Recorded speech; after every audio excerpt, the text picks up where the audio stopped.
Mapagpalang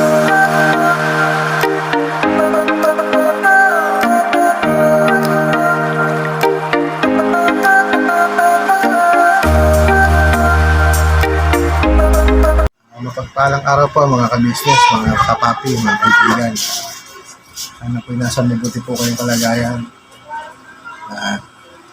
Today's vlog, magkukumit po tayo dun sa video na naman po ni Clarissa na The Eye Girl, ang taong mata. Siya po ay may mga pasaring na naman po sa pamilya ka-business. Tinitira po niya si Kuya Bong. Andito rin niya puntahan. Sino ka? Saka po ang pamilya ka-business. Okay, so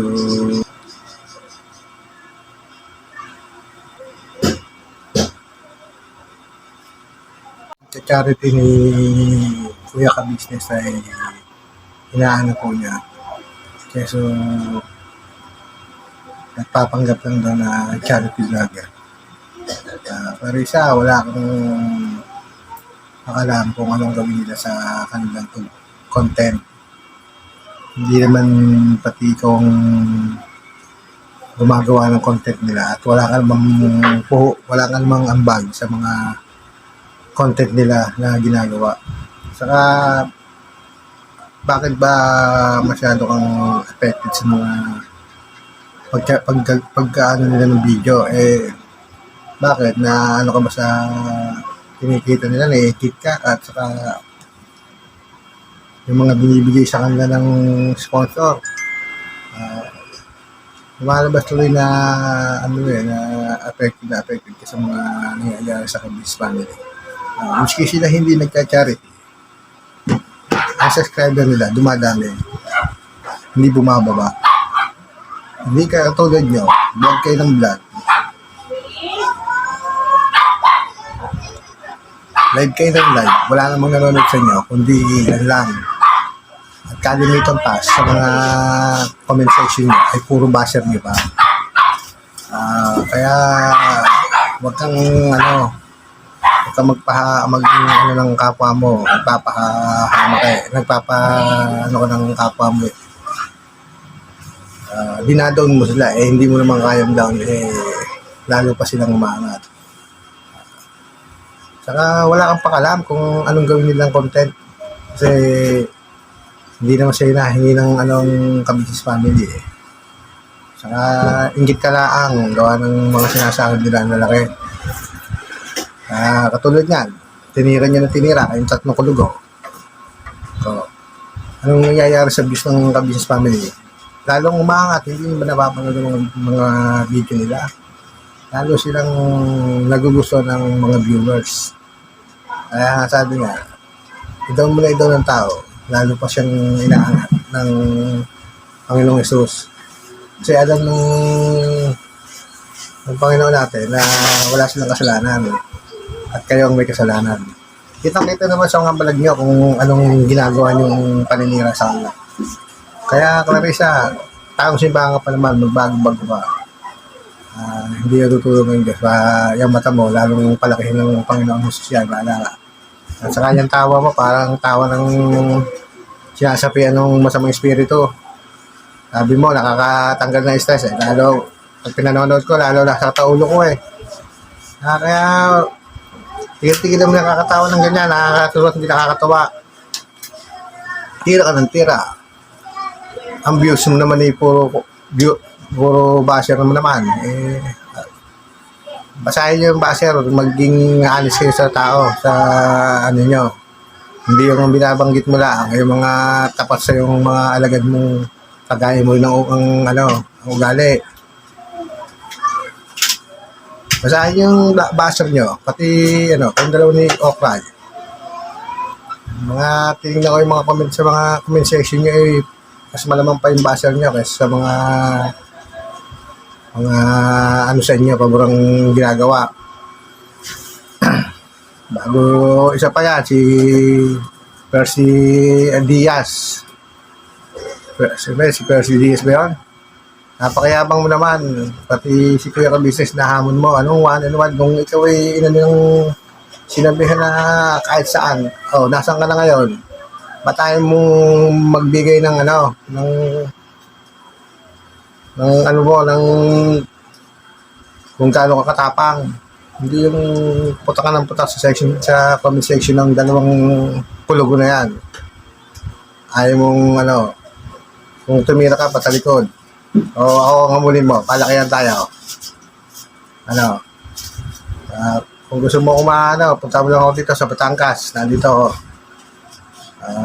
Baka hindi ka, sa akin pa lang, hindi ka na umbre. Kilala ka na.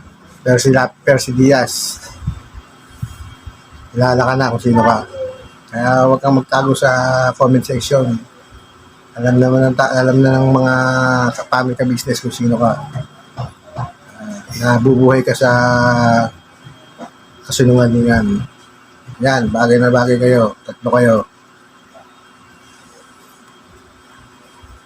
Lagi niyo pinalalabas na parang kayo ang biktima. Kayo naman itong dali ng dali. Ngayon, may sponsor, may bisita sila Kuya Ka-Business sa vlog, napanood ko. Binigyan sila ng marami, padala, mga package, saka mga dollar. Ano ngayon, ang masasabi nyo? Iinggit na naman kayo, di ba? Yan ang sinasabi ko. Yan ang sinasabi na ang mga inggitera talagang walang magagawang magalingan. Kaya kayo, huwag na kayo manonood ng vlog ng Pamilya Ka-Business kasi may stress lang kayo, maniwala kayo sa akin. Kasi, ibis na kayo matuwa nasususot kayo. Iba yung dating sa inyo ng video nila, diba? Kasi, ano nga sa'yo, against nga kayo sa kanila Parang, kayo yung kontra bulate. Dapat sa inyo, pinainom ng yung pampurga. Kasi kayo ay mga kontra sa mga ginagawa ng Pamilya Ka-Business. Hindi naman sila nakakapurisyo ng tao. Hindi sila nakaka-apak ng tao. Pero kayo, pilit nyo silang binababa na hindi nyo naman kayang pababain. Di ba? Kaya, kung ako sa inyo tatlo, magbago naman kayo ng image. Hindi naman yung puro ganyan na paninira. Kasi tinitira nyo sa, puro pasareng. Pag-uwi nyo na may style nyo, hindi na napatok sa viewers Totoo lang, hindi napatok sa viewers. Kasi pinanonood yung mga, ko yung mga comment section nyo Maraming basher na tumitira sa inyo sa comment section. Kayong dalawa. Kung si Rick yung naglalay dyan, baka puro basher ang laman ng comment section niya. Walang pabor dyan. Ang mga pabor dyan, kayong tatlo, papalitan ng mga haka-haka na kunwari ay yung viewers na yung pala fake account yung kayo din ang gumagawa, di ba? Kaya bago magagalit kayo sa mga reaksyon ng mga kagawang, totoo lang mas matagal nakasama ng Pamilya Ka-Business ang mga kagawang. Kung kami nga nagagalit sa inyo sa mga reaksyon nyo sa ka-business, sa Pamilya Ka-Business. Yung pang mga kagawang na araw-araw, 24 oras kasama ng Pamilya Ka-Business na pararatangan nyo ng ganong na pambibintang na hindi naman ginawa ng Pamilya Ka-Business, di ba? Kaya tama lang ang ginagawa ng mga kagawang na tirahin din kayo. Kasi wala namang lalabas sa bunganga nyo kundi puro pasaring. Sasabihin nyo, apektado. Paano hindi magiging apektado mismong pasaring ito mga Pamilya Ka-Business, di ba? At yung mga kakuwang mga ends. Yung mga nyo, bago sasabihin nyo ganun. Kayo ba yung nasisiraan na talaga ng bayad? Kayong tatlo. Yung Percy Diaz niyan, hinahan mo kita. Alakihan tayo. Tingnan ko kung maka-ubra ka. Baka may hindi ka umubra, ha? Ako puntahan mo. Dito ako sa Batangas. Puntahan mo ako dito. Puntahan mo ako dito. Alam mo ka, napakatapang mo ah.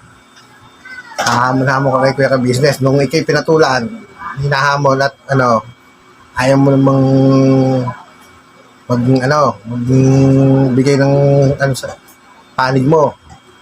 Bakla ka ba? Tatago ka sa comment section sa kaparimit toyo. Hirap nung salita ng sobra na kayo. May Percy Diaz pa na napakatapang hinahamon ng si Kuya ka business. Kala mo naman ako amunin mo. O, hinahamon kita. Dito tayo, punta tayo sa Batangas. O, ikaw, punta kita, saan ka ba? I-comment mo lang dito sa video ko kung taga-saan ka.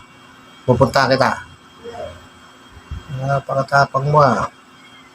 Magbibigay ka ng ng paghahamon. Masyado yung pinapersonal ng laban. Alam mo kayo mga baka bahag naman ang buntot mo.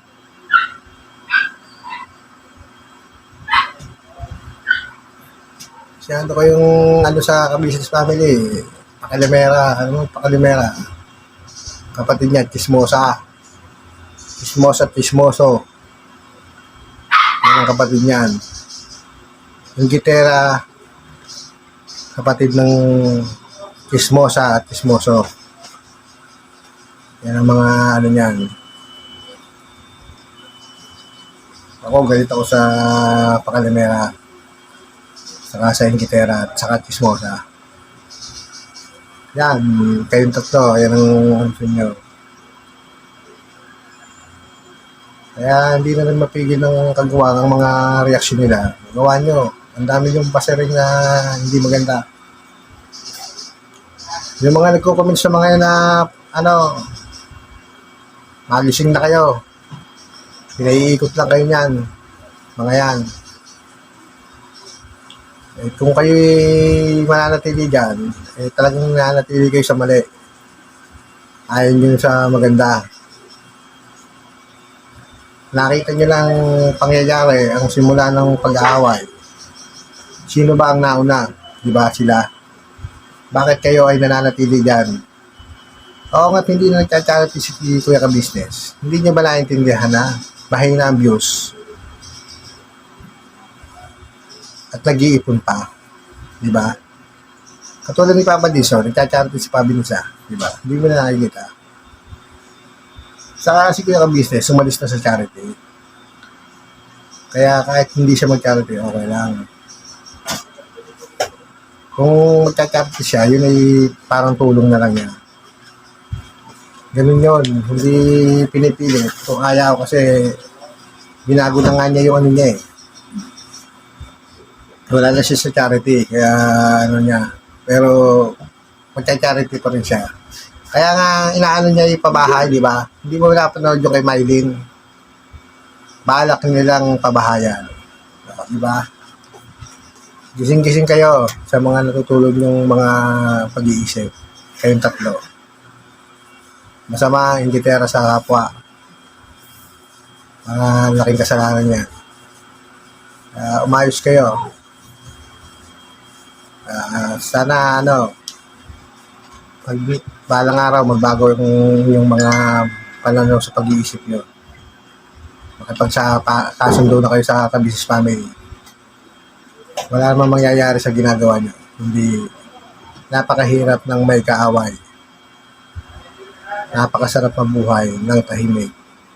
Tandaan nyo yan. Sa mga viewers, sa mga subscriber, maraming salamat po. Sa mga walang sawang nanonood sa mga vlogs ko. Sana po tumaas pa po yung ating subscriber at saka viewers para makatulong din po tayo sa mga nangangailangan. Susunod na vlogs lang po. Maraming salamat po. See you po. Salamat po.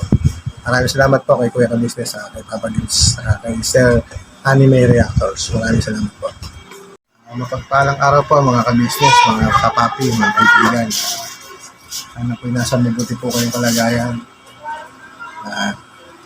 Today's vlog, magkukumit po tayo dun sa video na naman po ni Clarissa. na the eye girl, ang taong mata. Siya po ay may mga pasaring na naman po sa Pamilya Ka Business. Tinitira po niya si Kuya Bong. Oo, andito rin yung pustahan. Sino ka? Saka po ang Pamilya Ka Business. Okay, so, ay, Now I'm shaking.